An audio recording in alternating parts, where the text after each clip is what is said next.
This is the 11th year, started in 2004, and the original exhibit was a prepackaged traveling art exhibit that came out of the Museum on the Seine in Jerusalem.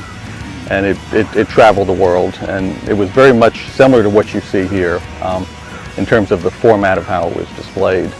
But it was brought here by the Holocaust Museum in St. Petersburg. It was such a huge success that there was a couple of us that thought, geez, this didn't look like rocket science. We can probably duplicate this and maybe do it on our own here, start our own project.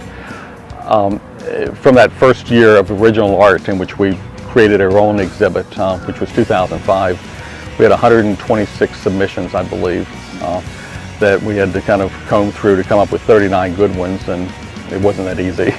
It was much more difficult than we thought, fortunately Ringling College stepped in and filled in some of the big gaps that we had, and we got through the first year. And fast forward to this year, our 11th year, we had 6,079 submissions from 52 countries, 44 states.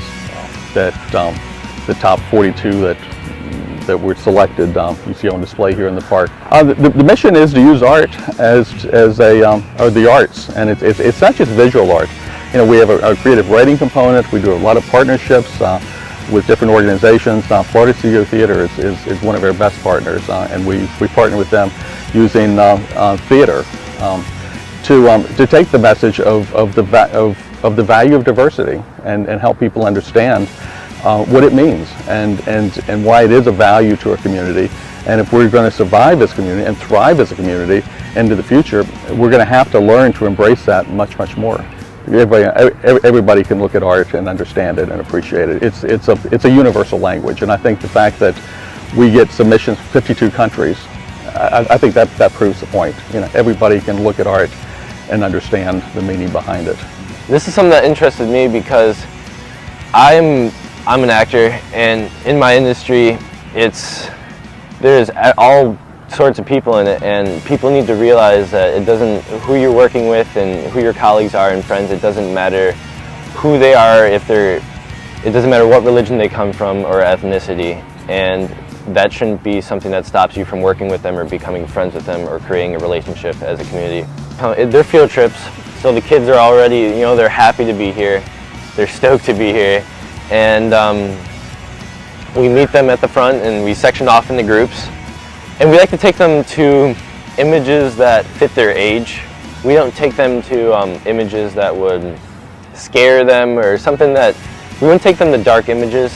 And we take them around to colorful, if they're younger, we take them around to colorful images that pop out. And we ask them about the pictures. We ask them, how does it represent the theme of embracing our differences? What does the color and imagery mean? Do the bright colors represent something? Does the poem go along with the image? And a lot of times they really like it. I think that if we can set an example here, and we can do that with the children through our education program, by starting out with kids in kindergarten and reinforcing this message, this positive message of the value that diversity has, that a generation from now we'll start seeing the fruits of it. I have no delusions that I'm going to change the majority of the adults who live here. Yeah. But by having done this for 11 years now and going into the future, we're starting to see the kids who came here 11 years ago. They're now the adults. They're going to be the next generation, and that's where we really expect to see the big change in thinking.